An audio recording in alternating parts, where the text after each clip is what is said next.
Welcome to the Meant to Be Outdoors podcast, where our goal is to connect listeners to the great outdoors, with hosts Brian Hoffmeyer and Ben Brandell. I'm host Ben Brandell, owner of Meant to Be Outdoors, instructor of outdoor skills, and passionate about personal growth. I'm host Brian Hoffmeyer, wildlife biologist and avid outdoorsman.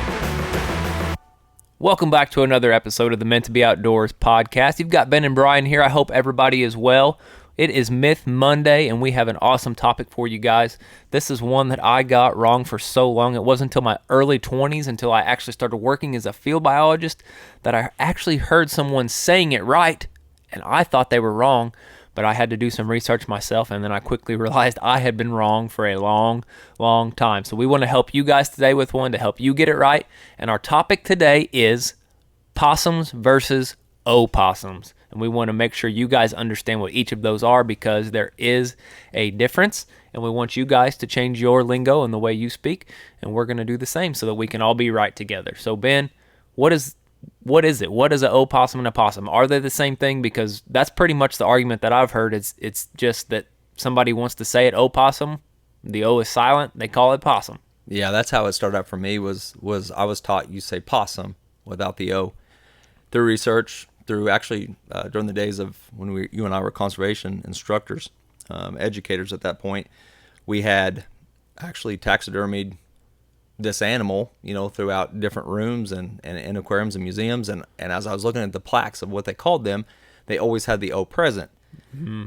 That then led me into, well, why are we just calling them possum? And just like you were talking about sharing that someone had said that, an opossum instead of just possum, I had the same encounter. It was someone from the Department of Conservation locally here. They would use that. They would talk about them and say, "Oh, possum," which they were very deliberate about. Well, yeah, it, huh? I was like, "What a doof," you know what I mean? Quit trying to make the point, but that caught my attention. Like, yeah. Why are you calling it an opossum and not just how we here would say possum? And that's when, in research, realized that they are two different animals. Right. They are two very different animals. There is an opossum and there is a possum. Here in North America, we only have the opossum. The possum, and that's one of the big differences, they only live in Australia. There are 70 different species of possums. They only live in Australia. So if you are saying possum and you are North American or even a South American and hearing this, then you're wrong, because we don't have them here. And maybe zoos, I'm sure we have some in zoos. Right. But here in North America, we have opossums, and what is really cool is they are our only marsupial. There is no other marsupial in North America except for, I should say native marsupial in North America except for the opossum. So what does marsupial mean? Marsupial basically means that they are a mammal. They give birth early, and then they carry their young, they finish the gestation inside a pouch on their stomach. Love it. Like a kangaroo. That's the most. Everybody knows a kangaroo, the joey inside the pouch. But right. A lot of people know that opossums are marsupials, but there are some out there that won't, and they'll be surprised by that. A lot of times when they are carrying their young, they're a little bit slower, and they're like crossing roads. They get hit a lot, so a lot of times in the spring when they are found, they do have kind of a sad thing. They do have live little tiny possums in their pouch. People will find those. Right. That's how a lot of them end up in rescue centers or at zoos or acquired by the state or something like that. You actually, I know for a fact here in Missouri, you are not allowed to collect those without a collection permit. If you don't have a collection permit, then you just need to leave those where they're at and either let nature take their course, or you need to call your local game warden and let them come take care of it. Most of the time, they're going to just say, "Hey, appreciate you calling, just let them be." Right. So let's talk about the possum for a second. So now we're jumping in all the way to Australia. There are some similarities between our opossum, and really it's just that they're both marsupials and they're both nocturnal, meaning they're really only active at night. They only do their hunting at night. But when you start talking about hunting, there's where we start getting into our differences. So a huge difference is that opossums here in North America, they're omnivores, and most people consider them opportunistic omnivores. What does that mean when I say that to you, Ben? Well, I mean, it's in my survival world, that's whatever you got around you. Whatever you find, if it's food, eat it. That's exactly right. They'll be known to scavenge for other dead animals, eat dead things. They'll pick berries, eat plants. They will even actively hunt and can be considered a predator. They will hunt for eggs of other animals. They will hunt snakes and small birds. Really, anything that they can get, they are going to eat, and that's kind of their survival mode of I'll eat whatever I've got to. What about ticks? They have been known, it has been said that they're great at eating ticks, and that is true. Those small insects and parasites, they're going to eat a lot of those. Now, that kind of poses the question, if they're great at eating ticks, can they get a tick? I think they can. They can, yes, of course. If I'm going out to eat grasshoppers and they're jumping around everywhere, one can still land on me even though I'm trying to eat them. Yeah, if it lands on the back of your neck, you're not going to be able to get to That's them, right? Yeah, they don't have those hands to reach around and pull that tick off like we do. So that's a big difference there. And then our possums in Australia, they're herbivores. So their favorite thing to eat is eucalyptus leaves, and they're only going to eat plants. They're not going to vary from that.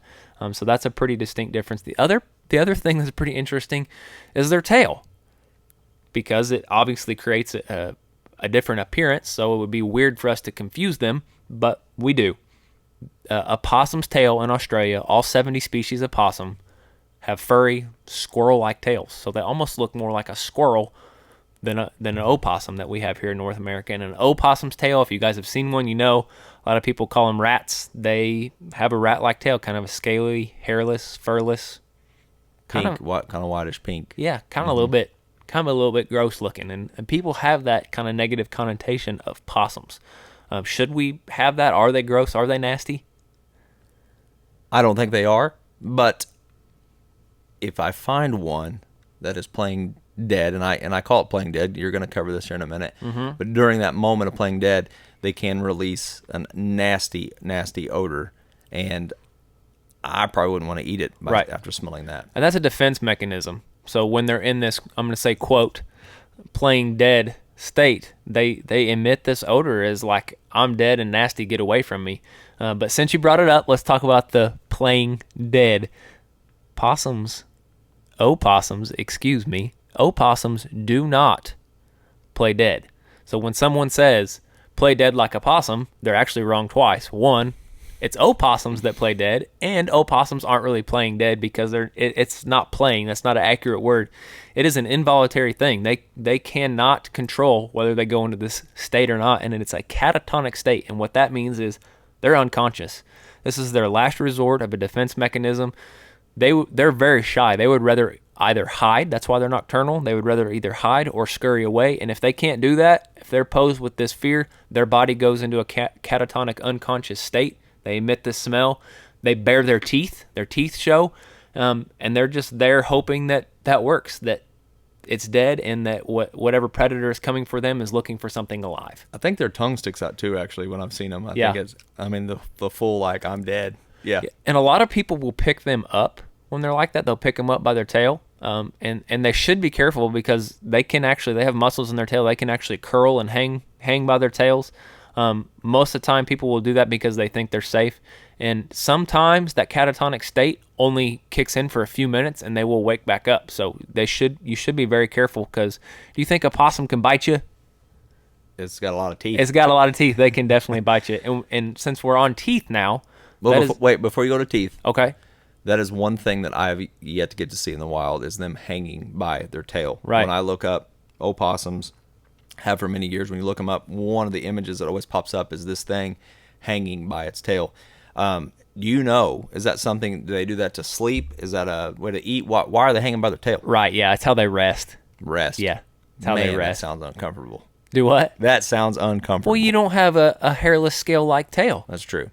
So right. It would be a little uncomfortable for you. You know, on the nasty side of it, too, when we're talking about eating or not eating, besides the smell that they would secrete, I find them eating in trash a lot. Yeah. You know, when we talked about opportunistic feeders, you find them scavenging, and I think that's where I see them most, is scavenging more than hunting. So growing up, I was always told they were nasty. You know, they're just gross, nasty things. And when you look at them digging in your trash or eating gross stuff, and they turn over and look at you, mouth open, they do look nasty. Yeah. I know that you have trapped them before. Are they a nasty animal? Is it something that you can eat, should eat? You know, not even a survival situation, but if you're going to trap them, do you eat them? You can. When I trap them, I'm not eating them. They're a fur bearer during fur bearer season, so as part of law, you don't have to harvest it. We're doing it for the fur. Right. But people locally do. They do eat them, and I have eaten them before at some of these wild game suppers. They're safe to eat. They are safe to eat. However, I will say it's not that good. So it's not something that I'm going to go out and pursue as table fare or something to bring home to my family. Right. But if it came to it and I had to, and that's what I could get access to, well, I absolutely would eat one. Absolutely. So you're an opportunistic feeder as well. Not right now, but if pushed to that state, you bet I'd be. Got you. You bet. So let's talk about opossum eating. We talked about that they would eat an opossum, excuse me. We would talk about they would eat pretty much anything. They have more teeth than any other land mammal in North America. No other land mammal has more teeth in them. Not mountain lions, bears, nothing. They have 50 teeth, and they will use them to even hunt. So they have canines like cats or dogs, and so they will actively pursue snakes, lizards, frogs. Some people have even seen them pursuing like turkey poults or quail poults or small birds that can't really fly away. So if my chickens stay out at night, they don't go back in their coop, and they stay out, will opossum attack them? Yes, opossums will definitely harvest a chicken if given the opportunity. For sure, you need to keep your chickens closed up and make sure your run and your coop are possum proof. Is this speaking from experience, Ben? Opossum proof. Opossum proof. Are you speaking from experience? Yeah, I am. Yeah, when we moved back, we had chickens that we'd lived. We moved back into the area, and we brought the same coop, but setting it up, bringing them back, putting them in there. I guess I didn't leave them in long enough. Yeah. And so when I opened the door that day, let them out, they did not go back in. And I don't have a run. It's just just open the coop and let them out in the free range. They would not go back in. And so each night, actually it was a couple nights of them roosting in the tree. But after a couple nights, started losing one a night. Next night I lost another one. And I did find an opossum on like night 3. That's on what was top taking the care coop of by them, the huh? tree, and that was my guess. Yeah, but I didn't get to see them actively. Right. Well, and I haven't had many things try to get into my chicken coop, but the first thing that I ever found trying to get into my chicken coop was an opossum. Yep. And so sometimes we're fighting for the same food, so sometimes we have to win. We'll just say that. Sometimes we have to win, and I want to say that's okay, because you're defending your stuff, and that's actually even legal too in most cases. If they become a nuisance or you're defending your property to do that, but I'm not going to just go out and walk around and look for an opossum to kill. Right. That's the ethical way, you bet. So Ben, you've said before here on the podcast, I know you well. I know you love snakes. So opossums have an interesting relationship with snakes. They do. So opossums are immune to venom. There is one exception. It is the coral snake, and nobody wants to be bit by one of those. So take heed if you see a coral snake. But they are immune to venom. So around here, our copperheads, water moccasins, all of our rattlesnake species, they're good. They are good. Yep. I'm jealous of that. I would love that. And that was actually a study that was done of how can we emulate that? How can we take what the possum can do, basically inject it into ourselves and allow us to be anti-venom? I'm gonna guess they didn't find anything, since I don't know about it. But did they find any way to apply the opossum anti-venom to humans or other animals? So they studied it on mice.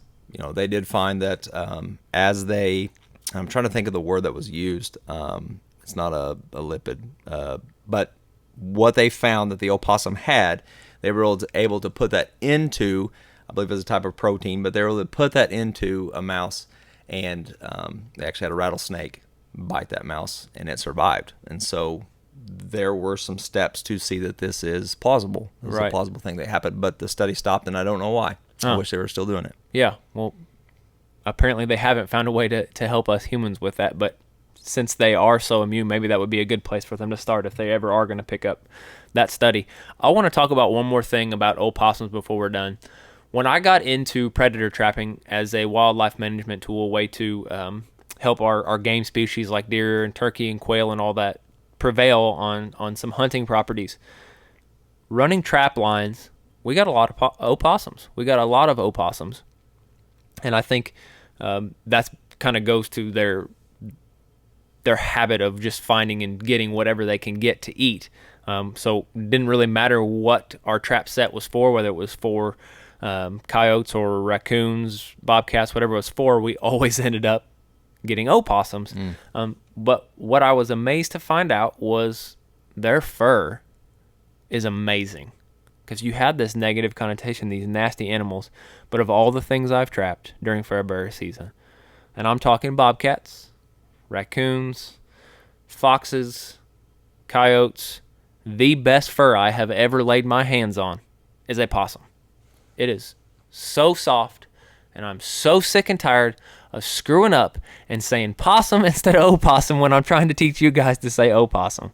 But yes, opossum fur is the softest fur I have ever touched. And most people don't know that because you don't get the opportunity to touch one, but it has amazing fur. After it's tanned, it's one of those, almost like a stress relief to just sit there and run your hand through it. Is it similar to chinchilla? I know chinchilla is like the softest on planet Earth, but how kind of compare? Yeah, it is kind of like that. It's almost like, you know, when your dog gets that really soft, fine undercoat, that's like almost their entire coat. And then when you see it up close and it's got this white and grays mixed in, it's actually really beautiful.